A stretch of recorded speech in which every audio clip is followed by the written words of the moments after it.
مولانا روم رحمۃ اللہ تعالی نے ایک بڑا خوبصورت واقعہ مثنوی شریف میں نقل فرمایا۔ آپ فرماتے ہیں کہ ایک شخص کے پاس بہت ہی خوبصورت قیمتی ہیرا تھا۔ وہ اسے لے کر جو ان کے شہر میں قریب ہی مارکیٹ تھی جوہریوں کی، ان کے پاس گیا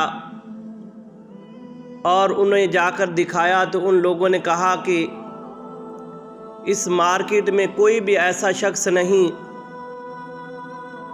جو آپ کے اس ہیرے کی قیمت ادا کر سکے، یہ بہت زیادہ قیمتی ہے۔